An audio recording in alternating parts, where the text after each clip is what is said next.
కూటమి గవర్నమెంట్ వచ్చిన తర్వాత రాష్ట్రాన్ని అభివృద్ధి చేస్తారని చెప్పి రాష్ట్రాన్ని అప్పుల పాలు చేస్తున్నారు అని జగన్మోహన్ రెడ్డి గారు మాట్లాడటం మీరేమంటారు? అప్పుల పాలు జరుగుతుందని చెప్పని మరి ఆయన అప్పులు చేసిన దాని గురించి ఇంకా అప్పుల పాలు అవుతుందేమో అనుకున్నారు. కానీ వీళ్ళు స్లోగా వచ్చిన 9 నెలల్లోని ఇన్కమ్ అనేది సోర్స్ చూస్తున్నారు, వస్తుంది. మనకి ఇప్పుడు రాజధాని అనేది ఒకటి ఫిక్స్ అయింది కాబట్టి కంపెనీలు వస్తాయి, ఇన్కమ్ కూడా పెరుగుతుంది. దానివల్ల మనకు అప్పులు తగ్గుతాయే కానీ పోను ఎక్కడైనా. ఎందుకంటే ఇప్పుడు మళ్ళీ మనం చంటిపెట్టు లాంటి వాళ్ళమే. లాస్ట్ 5 సంవత్సరాలు మళ్ళీ తీసుకెళ్లి ఐసీలో పడేసాడు. ఈ ఐసీలో నుంచి మళ్ళీ జనరల్ వార్డులో నుంచి మామూలుగా తీసుకురావడానికి చంద్రబాబు నాయుడు గారికి తల ప్రాణం తోకొస్తుంది. సో కూటమి ప్రభుత్వం చాలా చక్కగా చేస్తుంది. మొత్తం మనకి 1 లక్ష కోట్లు అప్పైనా కూడా దాన్ని ఎలా రికవరీ చేయాలి, ఏం చేయాలనే ఆలోచనలు అయితే గవర్నమెంట్ ఉంది. కాబట్టి మాకైతే పూర్తిగా ఎన్డీఏ గవర్నమెంట్ మీద పూర్తి నమ్మకం ఉంది. అంటే జగన్మోహన్ రెడ్డి మీడియాతో మాట్లాడుతూ నేను అసెంబ్లీకి వెళ్తే మైక్ ఎవరు అంటే నేను ఉన్నప్పుడేమో 5 ఎమ్మెల్యేలు 18 మంది ఉన్నా నేను ప్రతిపక్ష హోదా ఇచ్చాను. నేను ఉన్నప్పుడు నేను పక్కన రాష్ట్రాల్లో కూడా 2 ఉన్నా కానీ వాళ్ళకి ప్రతిపక్ష హోదా వచ్చింది, నాకు ఇవ్వడానికి ఏంటి అది ఇదని మాట్లాడతా కరెక్టేనంటారా? అది కరెక్ట్ కాదు సార్. ఇప్పుడు రాజ్యాంగం ప్రకారం మీరు రాజ్యాంగం మీద అంత గౌరవం ఉందన్నప్పుడు ఇంత నిష్పత్తిలోని మనకి ఉంటేనే మనం అపోజిషన్ ఇస్తారని చెప్పి అన్నది. పక్క రాష్ట్రాలు ఇస్తున్నారంటే అది డిపెండ్ అపాన్ రాష్ట్రం, అక్కడ జనాభా నిష్పత్తి ప్రకారం ఎమ్మెల్యేలు దాని ప్రకారం ఇచ్చారు. ఇక్కడ యాక్చువల్లీ 3 పార్టీలు ఉన్నాయి. మనకి యాక్చువల్లీ సెకండ్ అత్యధిక పార్టీ ఏంటి మనకి ఇక్కడ? జనసేన. ఫస్ట్ టీడీపీ, జనసేన, తర్వాత ఈ బీజేపీకి మీకు ఈక్వల్ గానే ఉన్నాయి సీట్లు. అందులో మీ దాంట్లో కూడా కొంతమంది ఏదో జంపింగ్ రెడీగా ఉన్నారంట. ముందు అది చూసుకో. నువ్వు అపోజిషన్ ఇస్తేనే మాట్లాడతాను అంటే నీకు అపోజిషన్ ఇచ్చినా ఇవ్వకపోయినా నీకు అక్కడ మైక్ ఇచ్చినప్పుడు నువ్వు మాట్లాడు. నువ్వు ఇప్పుడు అక్కడ కెమెరా ముందు మాట్లాడుతున్నాడు, అక్కడ వెళ్ళి అపోజిషన్ శాసనసభలో నీకు నిజంగా అపోజిషన్ ఇస్తా కానీ శాసనసభకి వెళ్ళాలన్నావు కదా, మీరు కానీ మీ ఎమ్మెల్యేలు కానీ అక్కడ మీకు ఇస్తున్న ఫెసిలిటీస్ మొత్తం పక్కన పెట్టండి. లేదా మీరు రాజీనామా చేయండి. మీరు చేసేది కరెక్ట్ అయితే ఒక పని చేయండి, 11 మంది రాజీనామా చేసి మళ్ళీ ఎలక్షన్లోకి వెళ్ళండి. మీ 11 మంది కనుక గెలిస్తే అప్పుడు మేమే జనాలు బయటకు వచ్చి మేమే సార్ అపోజిషన్ ఇవ్వండి సార్ అని మేమే మాట్లాడతాం. నీకేమో మాట్లాడడం చేత కాదు, శాసనసభకి వెళ్ళడానికి భయపడిపోతాం. ఎందుకంటే అక్కడ పవన్ కళ్యాణ్ అనే వ్యక్తిని చూస్తే మీకు భయం, చంద్రబాబు నాయుడు గారిని చూస్తే భయం. ముఖ్యంగా పవన్ కళ్యాణ్ గారితో మాట్లాడాలని, ఆయన ఎదుర్కోవాలని మీరు చాలా భయపడిపోతున్నారు. మీకు మాట్లాడడానికి ఆన్సర్ ఉండదు. మీకు బూతులు పెట్టడం ఒకటే వచ్చు. చంద్రబాబు నాయుడు గారు అంటే శాంత స్వభావి, మీరు ఎన్ని బూతులు తిట్టినా ఆయన భరిస్తాడు. కానీ పవన్ కళ్యాణ్ అలా కాదు కదా. మీరు బూతులు తిట్టాడు అనుకో, ముందు మిమ్మల్ని ఎక్కడ అపపాతాలానికి తొక్కాడు, ఇంకా పాతాలానికి తొక్కేస్తాడు. మీ భయం అదే. మేము యాక్చువల్గా ఆంధ్రాలో ఉన్న విద్యార్థులు చదువుకున్న వాళ్ళందరి తరఫున మీకు చెప్తుంది ఒకటే, జగన్మోహన్ రెడ్డి గారు మీకు నిజంగా అపోజిషన్ కావాలన్నా, నెక్స్ట్ మీకు గవర్నమెంట్ కావాలన్నా మీరు శాసనసభలోకి వెళ్ళండి. వెళ్ళి మీరు అడగాల్సింది అడగండి. మీకు మైక్ ఇవ్వలేదు అనుకోండి, అప్పుడు జనాల్లోనూ ఒక ఆలోచన వస్తుంది. మీరు అక్కడికి వెళ్లకుండా, మీరు మాట్లాడకుండా, మీరు అన్ని తెలిసిన సర్వంతర్యామిలాగా ఏదో బిడ్డలాగా మాట్లాడేస్తే అవదు. మీరు శాసనసభలోకి వెళ్ళండి.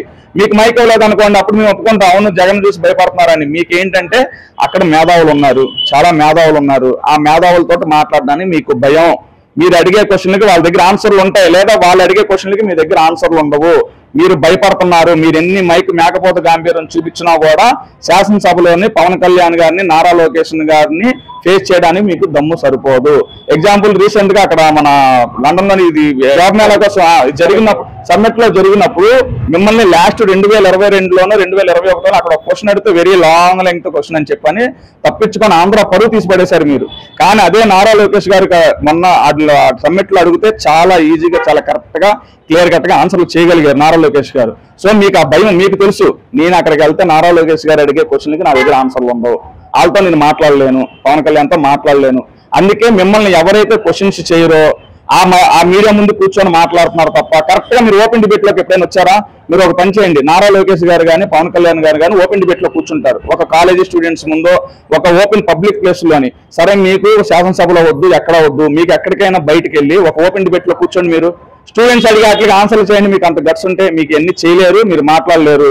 సో మిమ్మల్ని నమ్మం కూడా, మీ ఎన్డీఏ కూటమిని పూర్తిగా నమ్ముతున్నాం. ఓపెన్ డిబేట్ కి వెళ్తాడా? ఇది నా ఛాలెంజ్. ఓపెన్ గా పబ్లిక్ తరఫున ఓపెన్ డిబేట్ కి రమ్మనండి ఆయన్ని. పవన్ కళ్యాణ్ నారా లోకేష్ వద్దు, పబ్లిక్ లో కాలేజీలోకి వచ్చి కూర్చొని స్టూడెంట్స్ మధ్యలో సెంట్రల్ లెవెల్లో మోడీ గారు కానీ, రాహుల్ గాంధీ గారు కానీ, చివరికి రేవంత్ రెడ్డి గారు కానీ ప్రతి ఒక్కరు ఓపెన్ డిబేట్ లో పాల్గొంటున్నారు.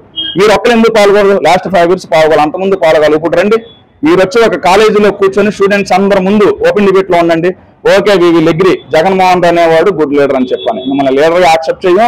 అపోజిషన్ లీడర్ ఇవ్వకపోవడం మంచిది. మీకు ఇస్తే ఆ శాసనసభను సరిగ్గా నడవనెవరు చెత్త చేసి పడేస్తారు. మిమ్మల్ని నమ్మాల్సిన అవసరం కూడా లేదు.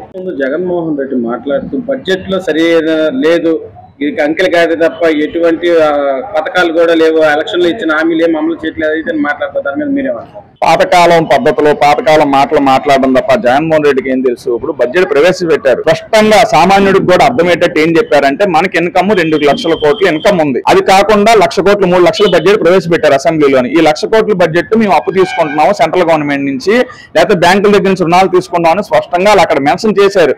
అంతేగా నీలాగా నీకు డబ్బులు ఇస్తున్నాను మేము ఇచ్చాం అని చెప్పట్లేదు. అంకెల గ్యారెంటీ ఏమీ లేదు, వాళ్ళు క్లియర్ కట్ గా అన్ని చెప్పారు. ఎక్కడి నుంచి అదొకటి, నువ్వు గవర్నమెంట్ వెళ్తూ జగన్మోహన్ రెడ్డి ఏం చేశాడంటే డెఫిసిట్ లో తీసుకెళ్లిపోయాడు. అప్పులు ఆ ఈఎంఐలు కట్టలాగా ఈ రోజు పడుతున్న బాధలు అన్ని బాధలు కాదు. ఇప్పుడు ఏంటంటే పచ్చకామెరలోకి అన్ని పచ్చగా కనబడినట్టు ఇప్పుడు ఏంటంటే నీలాగా అప్పులు చేసేసి రాష్ట్రం మొత్తం అప్పులు పాలైపోయి ఈ జగన్మోహన్ రెడ్డి తప్ప మిగతా వాళ్ళందరూ పేదవాళ్ళుగా ఉండాలన్నది కాన్సెప్ట్ జగన్మోహన్ రెడ్డిది. సో ఇప్పుడు ప్రాబ్లమ్స్ లో ఉన్న రాష్ట్రాన్ని పైకి ఎలా తీసుకురావాలని చెప్పని ఒక ప్లానింగ్ లో వెళ్తున్నారు. వాళ్ళు స్పష్టంగా క్లియర్ గా పబ్లిక్ కి అనౌన్స్ చేశారు, 2 లక్షల కోట్లు మేము బడ్జెట్ ఇన్కమ్ ఉంది, 1,00,000 కోట్లు అప్పు తీసుకొచ్చామని. సో దాన్ని బట్టి కంపెనీలు కూడా వస్తున్నాయి, యాక్చువల్ ఇప్పుడు కంపెనీలు వస్తున్నాయి, దాన్ని బట్టి ఇన్కమ్ ఉంటుంది, సోర్స్ ఉంటుంది, ముందుకు వెళ్తుంది. అంకెల గ్యారెంటీ లేదు, ఏమీ లేదు. నీకు బడ్జెట్ లోని వాళ్ళు ఇంకోటి ఏంటంటే పథకాలు ఏవో అమలు చేయలేదు అంటున్నారు. వాళ్ళు యాక్చువల్ గా మే కల్లా మొత్తం ప్రతిదీ అన్ని అమలు చేస్తాం 1 by 1 అని చెప్పానన్నారు. ఎగ్జాంపుల్, ఈయన 2019లో గవర్నమెంట్ లో రాగానే ఏం చెప్పాడు, వృద్ధాప్య పెన్షన్ పెంచుతా అన్నాడు. ఇమీడియట్లీ పెంచలేదు కదా, 2024 వరకు అప్పు పెంచుకుంటూ నెలకి 100 రూపాయలు చొప్పున. కానీ వీళ్ళు రాగానే 4,000 రూపాయలు పెంచి చూపించారు. అలాగే మే నెల వరకు పెంచుతామని చెప్పని అన్నారు. మే నెలకి ఇంకా 3 పథకాలు చేస్తే అయిపోతుంది. మాకు ఇప్పుడు యాక్చువల్గా అయితే పథకాల మీద డిపెండ్ అవ్వాల్సిన అవసరం రాష్ట్రం అయితే లేదు. మాకు కావాల్సిన అభివృద్ధి, కంపెనీలు, మేమేమి ఇప్పుడు ఈ పథకాల మీద ఉచితాల మీద ఆధారపడాలన్న ఆశ కూడా మాకు లేదు. సో నారా లోకేష్ గారు కంపెనీలు తీసుకొస్తున్నారు, వస్తున్నాయి, నీ టైంలో వెళ్ళిపోయినాయి, ఇప్పుడు అవి వస్తున్నాయని అక్కస్తోటి నువ్వు భరించలేని దరిద్రులాగా మాట్లాడుతూ ఇక్కడ జరుగుతున్న రాష్ట్రం డిస్టర్బ్ చేయడం తప్ప నాకు మోడీ గారు అపాయింట్మెంట్ దొరికితే ముందు దేశం నుంచి బహిష్కరించండి జగన్మోహన్ రెడ్డి అని ఫస్ట్ అడిగేది నా మాటే. ఈ జగన్మోహన్ రెడ్డి కనుక 6 నెలలు నోరు మూసుకొని ఉండమనండి, ఏమి మాట్లాడకుండా డిస్టర్బ్ చేయకుండా రాష్ట్రం ఏ పరిస్థితిలోకి వెళ్ళిద్దో కూడా చూడండి. మాకున్న ఆంధ్రాలోనే ఉన్న ఒకే ఒక్క డిస్టర్బెన్స్ అంటే ఒక జగన్మోహన్ రెడ్డి. ఒకసారి ఆలోచించండి, లాస్ట్ 5 సంవత్సరాలు ఎక్కడ చూసిన బూతులు తిట్లు. మనకి వచ్చిన గవర్నమెంట్ వచ్చిన 9 నెలలు డిస్టర్బెన్స్లు ఎక్కడైనా ఉన్నాయా? ఎక్కడా లేవు. అందులోని ఆ పక్క రాష్ట్రాలతో గొడవలు మొత్తం ఎక్కడ చూసిన పోలీస్ డిపార్ట్మెంట్. ఇంకోటి గంజాయి విషయంలోని గవర్నమెంట్ తీసుకున్న, మా చుట్టుపక్కల ఏరియాలో చెప్తున్నాను, మేము ఎక్కడ మీడియాలో కాదు, గంజాయి విషయంలోని పోలీస్ డిపార్ట్మెంట్ కానీ గవర్నమెంట్ కానీ తీసుకున్న డెసిజన్ హై లెవెల్. అందులో నిన్న హోమ్ మినిస్టర్ కూడా ఇచ్చింది, మేము 100 ఎకరాల వరకు గంజాయి సాగు చేస్తున్న భూముల్ని కట్టడి చేయగలిగాము అని వాళ్ళ అంకెలతో సహా చెప్పగలుగుతున్నారు. కాదు నువ్వు ప్రూవ్ చేయలేవు. మనకి ఏంటంటే పొద్దున్నే అది అంటుంటారు పబ్జీ ఆడతాడు, నిజంగా ఆడతాడో లేదో తెలియదు.